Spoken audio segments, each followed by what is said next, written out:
नमस्ते बच्चों, my self Jaiswal sir. हम पढ़ रहे हैं class 12th chemistry chapter solutions.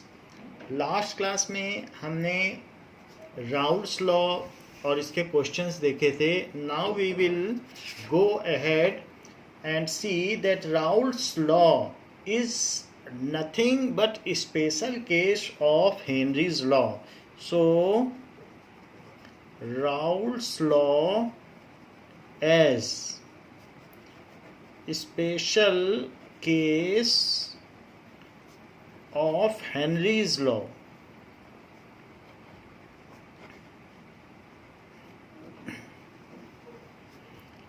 Now, what Raoult's law say? So Raoult's law says that partial pressure of any volatile component in a mixture of two volatile liquids is directly proportional to its mole fraction. So that is volatile component. For any volatile component, and we equate it with proportionality constant P1 naught into X. This is Raoult's law. And what Henry's law say? So Henry's law says that the solubility of a gas is directly proportional to its partial pressure above gas.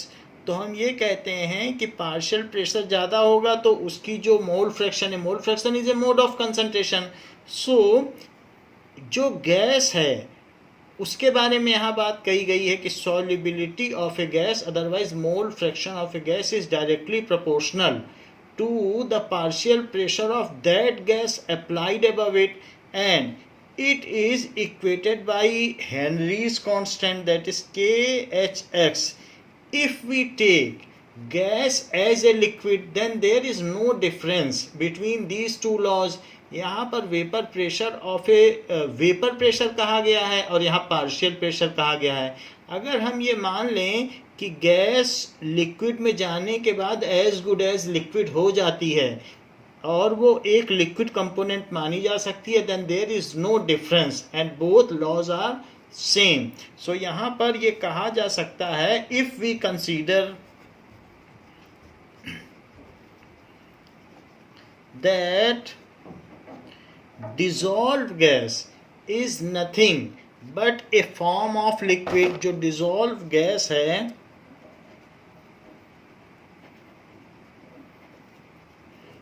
gas is a form of liquid phase.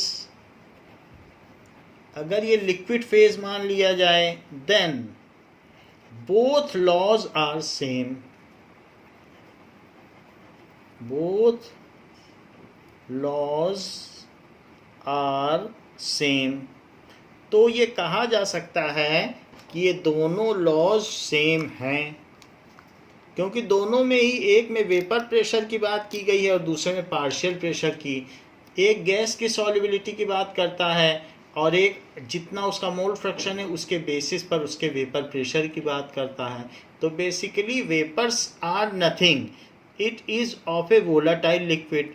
तो जो room temperature पर जो liquid नहीं होते हैं उनको हम यहाँ पर अर्थ में गैस कहते हैं, और अर्थ पर जो रूम टेम्परेचर पर लिक्विड होते हैं उनकी जो गैसेस हैं उनको वेपर कहते हैं। जैसे आप ये समझ लीजिए कि जुपिटर में अगर हाइड्रोजन की रिवर बहती है तो वहाँ पर हाइड्रोजन के वेपर्स भी होंगे, तो वहाँ पर हाइड्रोजन को गैस नहीं बोला जा सकता, उसको हम उसके वेपर्स कहेंगे। तो वही यहाँ चीज़ वाटर के साथ है, अल्कोहल के साथ है। जो चीज़ यहाँ पर रूम टेम्परेचर पर लिक्विड है उसकी गैसेस को वेपर्स कहते हैं। So vapours and gases are same, only the difference is that if it is found at room temperature in liquid form then its vapours are its gases form is known as vapours, otherwise कोई डिफरेंस नहीं है। Now we will see the vapor pressure of solution of solid in liquid. अगर हम solids को मिला दें, जैसे मैं चीनी मिला दूं पानी में, तो तब क्या होगा? सो vapour pressure of solutions, vapour pressure of solution of solids in liquid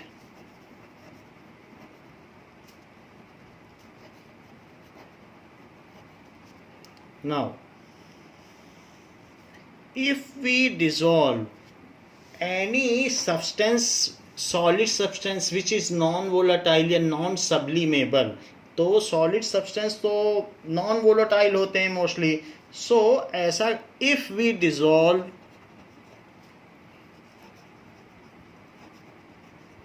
sugar in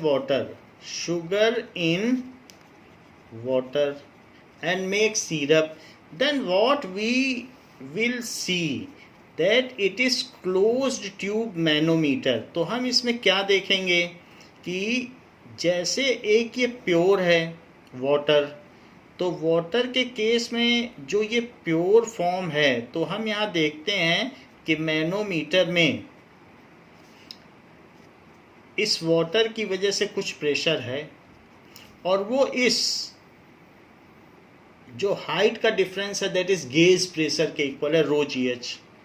तो यहाँ पर जो इसके ऊपर प्रेशर पड़ रहा है vapour pressure that is P, P component है, आप P1 ले सकते हैं, तो वो इसके इक्वल है क्योंकि सेम लेवल पर यहाँ रो जी एच पड़ रहा है, ये वैक्यूम है। सो क्लोज एंडेड मैनोमीटर है। सो क्लोज एंडेड मैनोमीटर किसी भी चीज़ का प्रेशर मेज़र करने के लिए काम में आता है। तो यहाँ हमने इसमें एक लिक्विड डाल दिया इसकी ओपनिंग से, और फिर उसके वेपर प्रेशर को मेज़र किया। मान लीजिए अब इसी में हमने शुगर ऐड कर दी है, तो प्योर वाटर है, pure water, and if we add sugar in this, so what will happen after adding sugar? We will see that now the vapor pressure of liquid, in this case this is sugar syrup, so sugar solution। तो यहाँ पर पहले सारे तो इसी के ही particles थे water के, तो ये प्योर वाटर है। लेकिन अब क्या केस हो जाएगा? अब यहाँ पर शुगर सिरप है, तो कुछ पार्टिकल्स यहाँ पर शुगर के भी इसके सरफेस पर होंगे, and we know that evaporation is surface phenomena. तो यहाँ पर कुछ ऐसे भी पार्टिकल्स होंगे जो नॉन वोलेटाइल आ गए, तो यहाँ पर तो प्योर हैं, तो सारे जितनी ज़्यादा उनको सरफेस एरिया मिलेगी उतना ज़्यादा वेपराइज होंगे। अब यहाँ इतने नहीं वेपराइज हो पाएंगे, और इन दिस केस जहाँ पहले ज़्यादा यहाँ पर वेपर्स थे तो अब थोड़े से ही रह जाएंगे, and there is a lowering in vapour pressure takes place, यानी ये कॉलम अब छोटा हो जाएगा, and now its height decreases. तो दिस इज ए सॉल्यूशन। तो सॉल्यूशन के केस में जो एक्सपोज्ड या सरफेस पार्टिकल हैं वोलाटाइल लिक्विड के वो कम हैं, hence their vapour pressure is also less. तो इस तरीके से हम ये कह सकते हैं, यहाँ भी राउल्ट्स लॉ अप्लाई होगा कि vapour pressure of any liquid, volatile liquid above it is directly proportional to its mole fraction inside liquid. ये सीधी बात है, राउल्ट्स लॉ तो अप्लीकेबल था ही, वो यहाँ पर भी अप्लीकेबल है, चाहे यहाँ पर कोई नॉन वोलाटाइल सॉलिड सब्सटेंस इसमें मिक्स किया हो या जो भी हो, it holds good. So this is rho G H, height decreases, and now the pressure exerted at this end is also something else. However, there is a lowering of vapor pressure. This is vacuum. तो कहा जा सकता है कि if we add non-volatile solid substance in volatile liquid, if we add non-volatile solid substance in volatile liquid, then some of particles of non volatile substance, जो इसमें non volatile हैं, then some of particles of non-volatile solid substance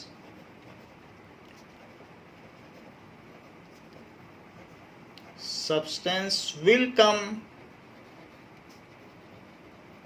at surface पर आ जाएंगे, and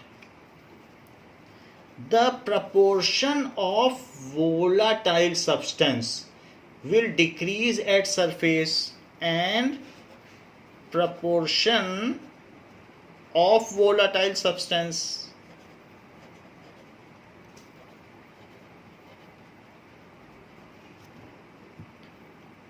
at surfaces, surface decreases, so वो decrease हो जाएगा.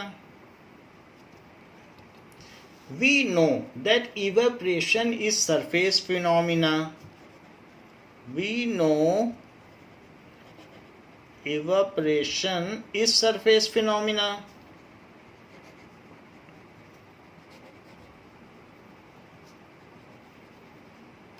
So इस वजह से क्या होगा? So the vaporization decreases, hence it will lower the vapor pressure of volatile component. Hence vaporisation rate, जो वेपराइजेशन का रेट होगा या रेट ऑफ वेपराइजेशन बोल दीजिए, so vaporisation rate decreases.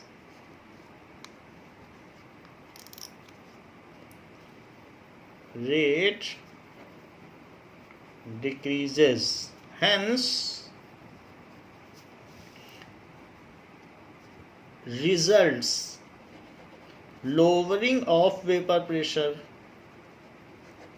lowering of vapor pressure. इस तरीके से होगा. मान लीजिए कि अगर मैं 180 ग्राम ग्लूकोज डालता हूँ 1 लीटर वाटर में और 58.5 ग्राम NaCl डालता हूँ, तो किस केस में वेपर प्रेशर ज़्यादा लोअर होगा, ये भी हम चीज़ देख लें. इतना तो हमने देख लिया. If non volatile solid substance is mixed in a volatile component, then it hinders the process of vaporization and hence the vapor pressure decreases. So this results in lowering of vapor pressure. तो इस वजह से कि जितने ज़्यादा particle होंगे non volatile के, तो उतना ही ज़्यादा इसमें लोवरिंग ऑफ वेपर प्रेशर होगा. अगर आप शुगर डबल कर दोगे तो और ये नीचे आ जाएगा, क्योंकि जैसे जैसे कंसंट्रेशन बढ़ती चली जाएगी तो सरफेस पर पार्टिकल कम होंगे. तो हम इस हाइट से पता लगा सकते हैं कि इसमें कितने मोल शुगर है, ये भी पता किया जा सकता है कि कितना लोअर हुआ है तो कितनी शुगर डाली गई है. So this is very good method to find out concentration, कि कितनी लोवरिंग हुई है. पहले रो GH थी, अब रो GH डैश हो गई, तो rho GH minus rho GH dash इतना लोअर हुआ. तो जो लोवरिंग हुई है, so lowering of vapour pressure is used to determine the concentration of solid substance in volatile liquid. ये बहुत अच्छी बात है. तो इस तरीके से हम कंसंट्रेशन पता कर सकते हैं, क्योंकि हम सोल्यूशन चैप्टर पढ़ रहे हैं and our main aim is to find out molarity और molarity of the solution. So कितना वेपर प्रेशर कम हुआ, ये इसके नंबर ऑफ मोल्स पे डिपेंड करेगा कि शुगर के कितने नंबर ऑफ मोल्स हैं. जैसे शुगर नॉन वोलाटाइल है, वैसे कॉमन सॉल्ट भी नॉन वोलाटाइल है. तो अगर इफ़ हम ये कह सकते हैं कि लोवरिंग ऑफ वेपर प्रेशर, जो लोवरिंग हुआ है of vapour pressure is used to determine lowering of vapor pressure, जिसको कि मैं रो GH माइनस H डैश बोल रहा हूँ, क्योंकि पहले हाइट ज़्यादा थी और ये अब हो गई. सो इस तरीके से lowering of vapor pressure is used to determine, ये डिटरमाइन करने में यूज़ होगा. सो It is used to determining या determine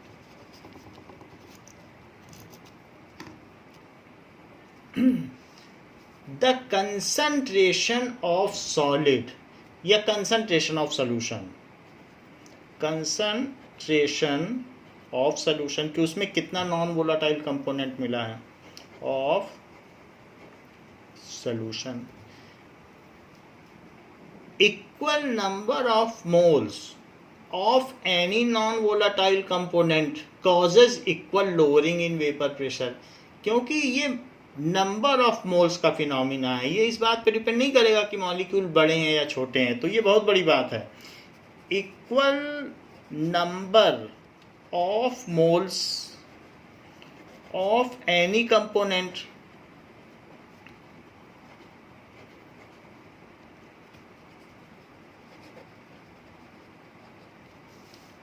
कंपोनेंट कोई भी वोलेटाइल कंपोनेंट हो सकता है हैविंग हायर मोलर मास और लोअर मोलर मास, इससे कोई मतलब नहीं है. सो हायर और लोअर मोलर मास उससे कोई मतलब नहीं, लेकिन मोल्स इक्वल होने चाहिए. So equal number of moles of any non volatile component causes equal lowering in vapour pressure. in vapor pressure. So equal lowering in vapor pressure भी कह सकते हैं या प्रेशर भी कह सकते हैं. So equal lowering in vapour pressure, equal lowering हो जाएगी. अब जरा देखें. So it does not depend on the nature of particle and lowering of vapour pressure, and it depends on number of particles. So lowering of vapour pressure इस case में देखा जाए, so lowering of vapour pressure does not depend on number of particles, on nature of particle. Does not depends on nature of particle. Now, it does not depend on nature of particles, but it depends. ये nature of particle पर नहीं depend कर रहा है, but it depends on number of particles. Number of particles, number of particles आप मोल भी कह सकते हैं. So mole is also a kind of number of particles. So इस तरीके की जो प्रॉपर्टी है जो नंबर ऑफ पार्टिकल पर डिपेंड करती हो और नेचर ऑफ पार्टिकल पर ना डिपेंड करती हो, चाहे चीनी 1 मोल डालो और चाहे आप सॉल्ट 1 मोल डाल दीजिए, और दोनों ही केस में उतनी ही लोअरिंग होगी. या ग्लूकोज डाल दीजिए या आपके मन में जो भी आए, CaCO3 डाल दीजिए, CaSO4, जो मन में आए 1 मोल डाल दीजिए. So 1 mole of every kind of non-volatile substance will cause equal lowering in vapor pressure. सीधी सी बात. So ये हमने लिख दिया है equal number of. So हम ये कह सकते हैं कि 1 mole salt per liter of water, 1 mole salt dissolved पर लीटर ऑफ वाटर. कोई भी सॉल्ट तो बहुत तरीके के होते हैं. डिजॉल्व पर लीटर ऑफ वाटर ले लीजिए और कोई भी लिक्विड ले लीजिए, will cause equal lowering in vapour pressure. Will cause equal lowering in vapour pressure.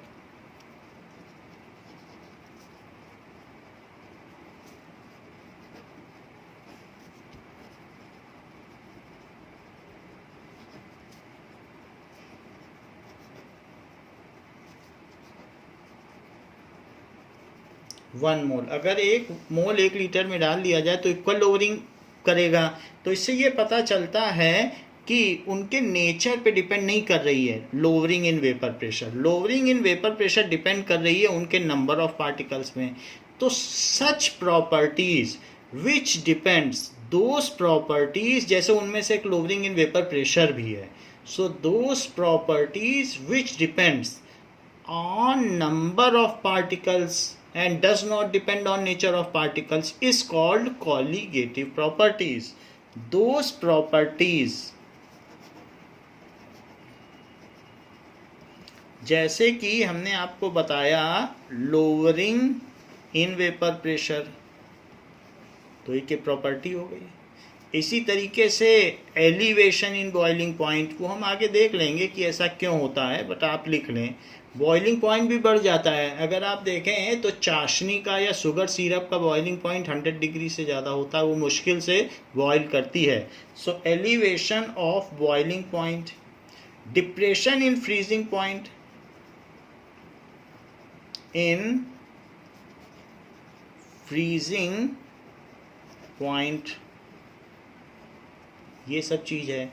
और इसी तरीके से इंक्रीज इन ऑस्मोटिक प्रेशर, अगर चीनी मिला दीजिए किसी चीज़ किसी सोल्यूशन में तो आप देखेंगे कि उसका ऑस्मोटिक प्रेशर बढ़ जाएगा, वो भी हम आगे देख लेंगे। तो ये सारी चीज़ें हैं, that is increase in osmotic pressure, that we will see later on. Osmotic pressure, ये सारी ऐसी प्रॉपर्टी हैं वो जो कि नेचर ऑफ पार्टिकल पर नहीं डिपेंड करती हैं बल्कि नंबर ऑफ पार्टिकल पर डिपेंड करती हैं। तो those properties which does not depend on nature of particles but depends on number of particles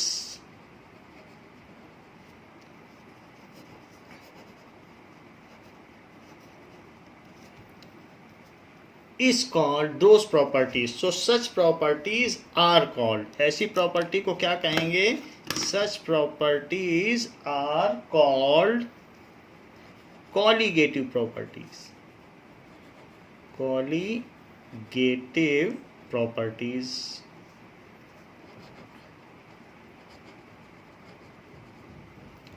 Now, ये तो बात हो गई कि कॉलीगेटिव प्रॉपर्टीज किसको कहते हैं। This is A Greek word जिसमें कॉलेग मीन्स नंबर्स होता है, तो जो नंबर पे डिपेंड करेंगे तो उसको हम कॉलीगेटिव प्रॉपर्टीज बोलेंगे। Now let us see that how Raoult's law holds for a sugar syrup solution. So in case of sugar syrup solution, ये तो बात हो गई colligative properties की। So if 1 mole, देखिए 1 mole ग्लूकोज, जिसको कि मैंने कहा 180 ग्राम इसका मोलर मास होता है, 1 मोल का इतना ही मास होता है, और 1 मोल शुगर डाल दी जाए, केन शुगर, तो केन शुगर आप ले लें तो उसमें क्या होगा,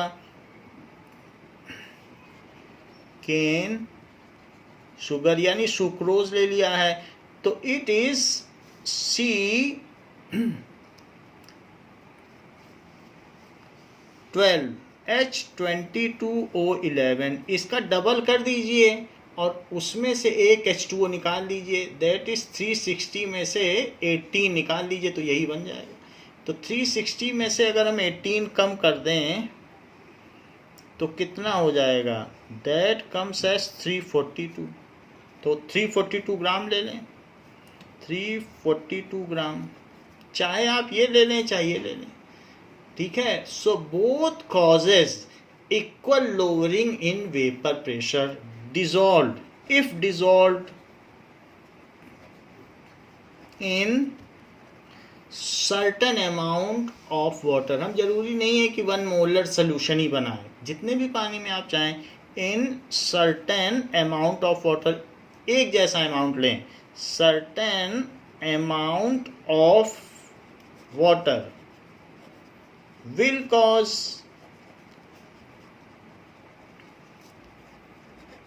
equal lowering in vapour pressure. क्योंकि ये दोनों नॉन वोलेटाइल है, उतना सरफेस एरिया ये कंजेस्ट कर देंगे और हिंडर कर देंगे प्रोसेस ऑफ वेपराइजेशन को। तो इस तरीके से दोनों इक्वल लोअरिंग करेंगे and in spite of their different molar mass, so lowering of vapour pressure. इससे पता चलता है कि कॉलिगेटिव प्रॉपर्टीज जो होती हैं वो मोलर मास या नेचर ऑफ पार्टिकल पर डिपेंड नहीं करती हैं। Now for sugar syrup,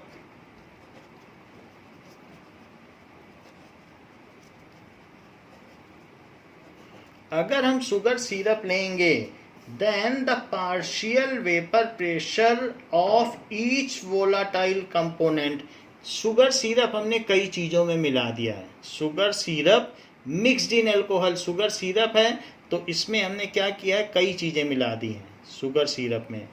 that is sugar plus water और प्लस अल्कोहल भी डाल दिया, ये सारी चीज़ें डाल दी।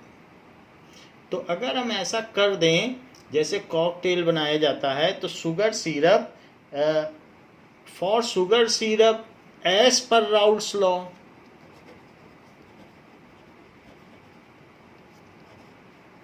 राउल्स लॉ क्या कहता है कि the partial pressure for any solution, for any solution, उसमें नॉन वोलाटाइल कंपोनेंट भी होंगे और वोलाटाइल कंपोनेंट भी होंगे। For any solution the partial pressure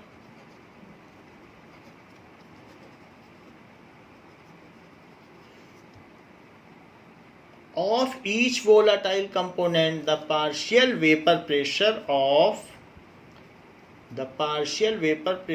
of each volatile component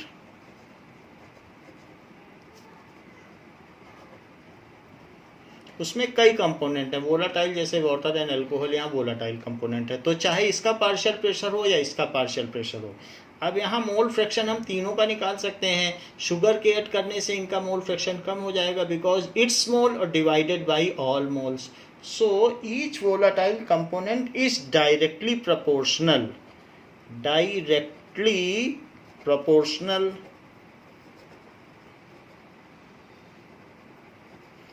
to its mole fraction, that means Raoult's law still holds good। किसी भी component का partial pressure उसके मोल फ्रैक्शन के प्रोपोर्शनल है, इट स्टिल होल्ड गुड। तो जो volatile हैं उनका जो भी पार्शियल, नॉन वोलाटाइल का कुछ भी नहीं है, तो उसका अगर मोल फ्रैक्शन होगा, वोलाटाइल की बात की गई है, ये नहीं है कि नॉन वोलाटाइल आप शुगर डालते रहें और ये सोचते रहें कि अभी उसका भी कुछ पार्शियल प्रेशर होगा। तो वेपर से जिसकी नहीं बनेंगी, वोलाटाइल कंपोनेंट के लिए ही ये बात ट्रू है, शुगर के लिए नहीं ट्रू है। आप ये ना सोचें कि शुगर के लिए भी ट्रू है, सिर्फ वोलाटाइल के केस में ऐसा होगा। तो अल्कोहल और वाटर के केस में ये चीज़ ट्रू होगी। So it is the same, जैसा पहले था वैसे ही अभी भी है। So Raoult's law holds good for solid in liquid solution. अच्छा, हमने पहले क्या देखा था, earlier we have seen Raoult's law in a mixture, binary mixture of two volatile components. अब हमने लिक्विड इन लिक्विड सोल्यूशन देखा था, अब देखो सॉलिड इन लिक्विड में भी राउल्ट्स लॉ होल्ड गुड कर रहा है। So earlier we have seen it, by graph भी देखा था और फिर इसके प्रूफ्स भी देखे थे और डाल्टन्स लॉ भी से भी देखा था। We have seen it for a binary solution, binary volatile liquid in liquid solution, liquid in liquid solution. Now it is extended for solid in liquid solution. Now it is extended for solid in liquid solution. तो इसको बढ़ा दिया हमने कि इसके लिए भी hold कर रहा है, सॉलिड इन लिक्विड सोल्यूशन के लिए भी ये काम करता है। नाउ अब हम देखते हैं कि इसमें अगर सॉलिड इन लिक्विड सोल्यूशन है तो उसका ग्राफ कैसा होगा सॉलिड इन लिक्विड सॉल्यूशन के केस में। जैसे कि वेपर प्रेशर, किसी भी एक कंपोनेंट का कुछ ना कुछ वेपर प्रेशर होगा, सो दिस इज वेपर प्रेशर इस साइड, और इस साइड ले लें मोल फ्रैक्शन ऑफ सॉल्वेंट, क्योंकि सॉल्वेंट तो वोलाटाइल है, सो मोल फ्रैक्शन ऑफ सॉल्वेंट ऐसे हमने ले लिया। अब मोल फ्रैक्शन ऑफ सॉल्वेंट,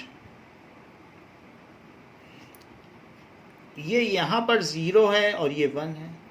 मान लीजिए पूरी चीनी रखी हो और उसमें वाटर बिल्कुल भी ना हो, तो ऐसे केस में चीनी का तो कोई वेपर प्रेशर होता नहीं है, तो ऐसे केस में वेपर प्रेशर 0 होगा, और धीरे धीरे पानी बढ़ाते जाएं तो सॉल्वेंट का वेपर प्रेशर 1 तक पहुंच जाएगा, क्योंकि ये इंक्रीज हो रहा है और 1 तक पहुंच जाएगा, 0 से 1।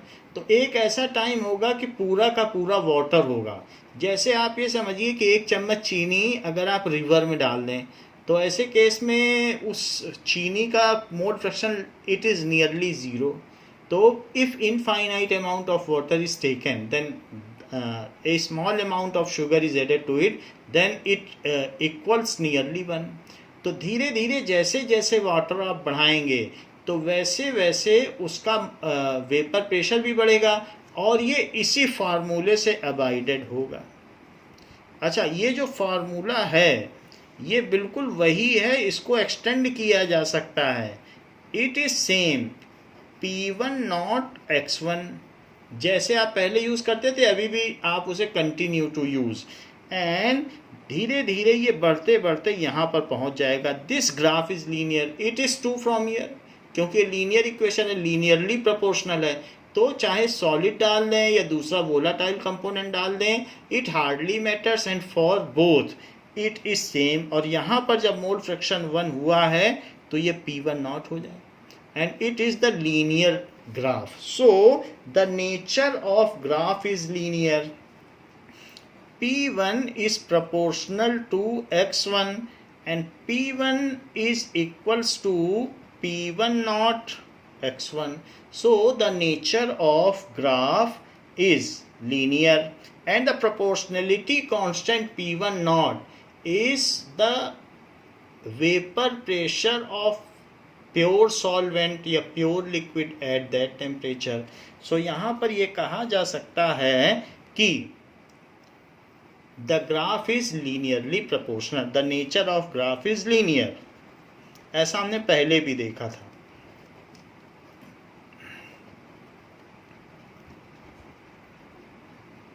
सो the nature of graph is linear, ये बात यहाँ पर देख ली गई। तो राउल्स लॉ इससे फिर से रीवेरीफाई हो गया कि सॉलिड इन लिक्विड सोल्यूशन में भी it holds good. Now we will see ideal and non ideal solutions. तो 2 तरीके के सोल्यूशंस हैं that we will see. So कौन कौन से सोल्यूशंस हैं? Ideal and non-ideal solution.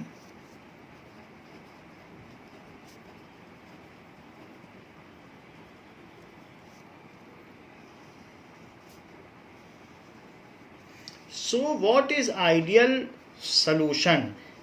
The solution which obey Raoult's law over the entire range of concentration. जैसे अगर ऐसे कोई 2 सोल्यूशन हम मिलाएं, जैसे मान लीजिए हेक्सेन और हेप्टेन मिला दें, तो हेक्सेन कम करते जाओ हेप्टेन बढ़ाते जाओ, या फिर हेप्टेन कम करते जाओ हेक्सेन बढ़ाते जाओ, आप कुछ भी कर लें, and in any case the graph remains linear. तो जो हमारा ग्राफ था अगर वो इसी तरीके का ग्राफ रहा जैसे कि ये दिया गया है, ये लीनियर रहना चाहिए। तो दोनों के अपने अपने वेपर प्रेशर हैं, and at any temperature the aggregate the algebraic sum is reflected by Dalton's law. ये Dalton's law of partial pressure की लाइन है और ये दोनों राउल्ट्स लॉ की लाइन है। तो हम देख रहे हैं कि all range of concentration if the vapour pressure, partial vapour pressure of each component is proportional to its mole fraction. for entire range of concentration, then that kind of solution is called ideal solution. तो हम इस चीज को लिख लें फिर समझाएं. तो बात क्या कही गई है कि the solution which obey Raoult's law, the solution which obey Raoult's law,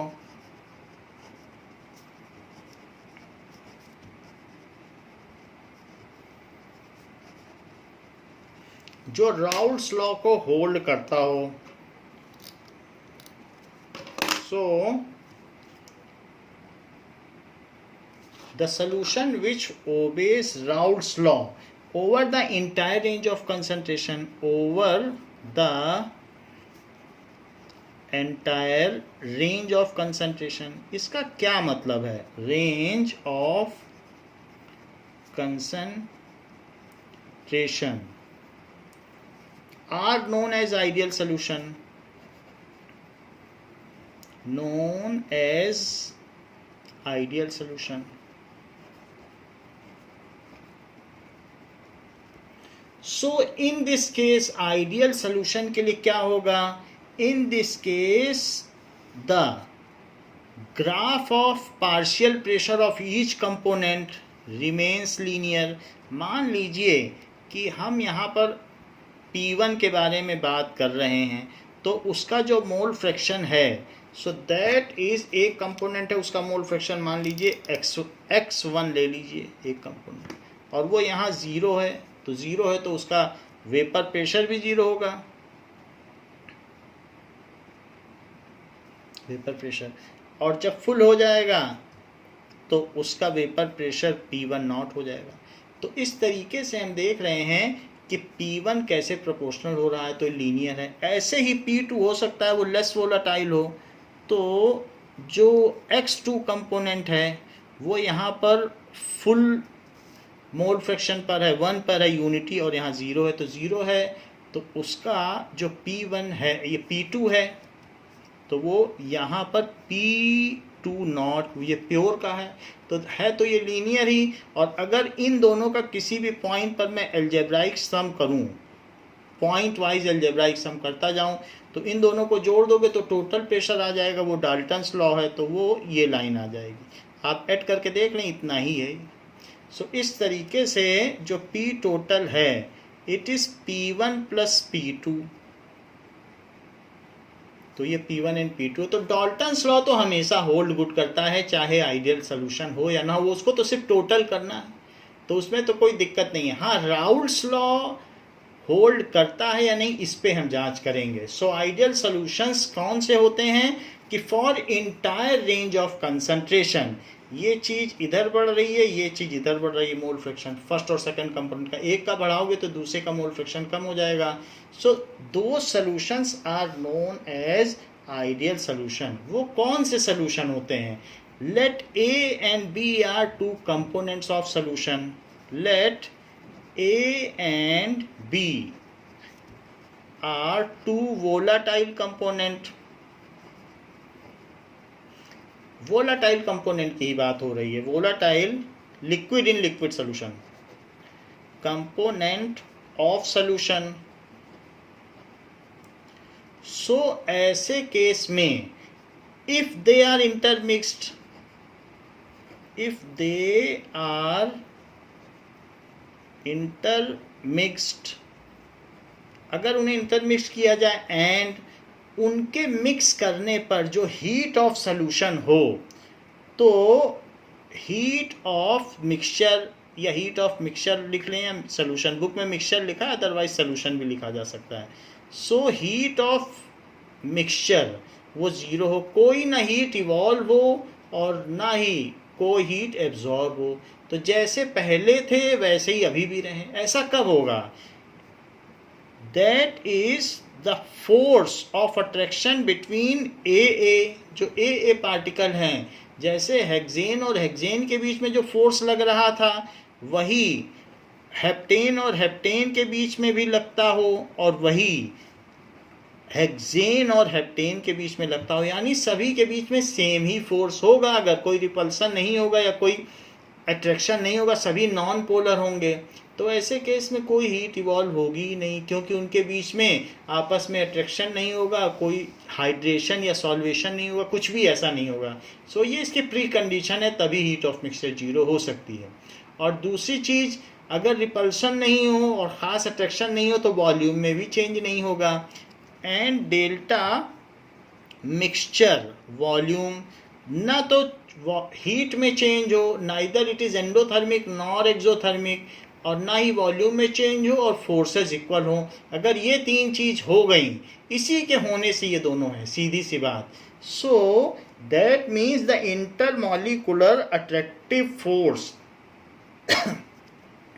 that is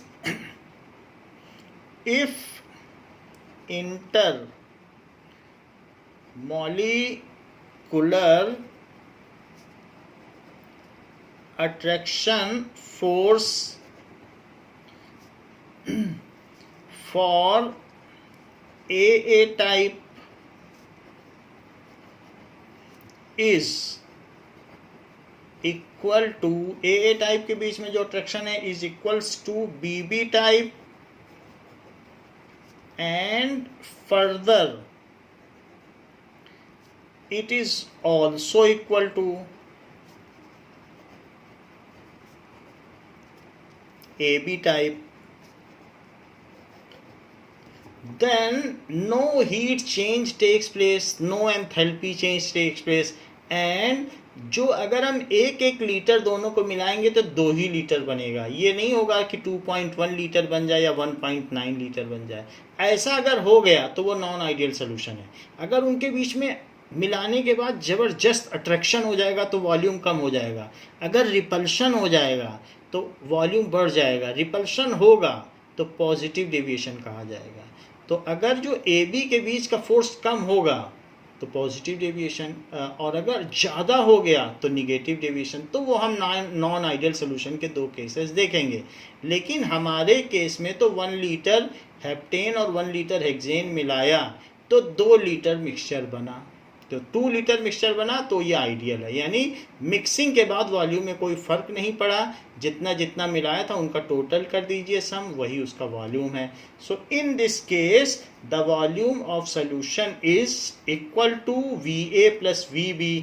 so V total किसके इक्वल होगा, VA और प्लस VB जिनको कि हमने मिक्स किया, and there is no enthalpy change, and there is no enthalpy change, enthalpy में भी कोई चेंज नहीं हुआ है ड्यूरिंग मिक्सिंग, न हीट निकली है। तो such solutions are known as ideal solution, though such solutions are rare.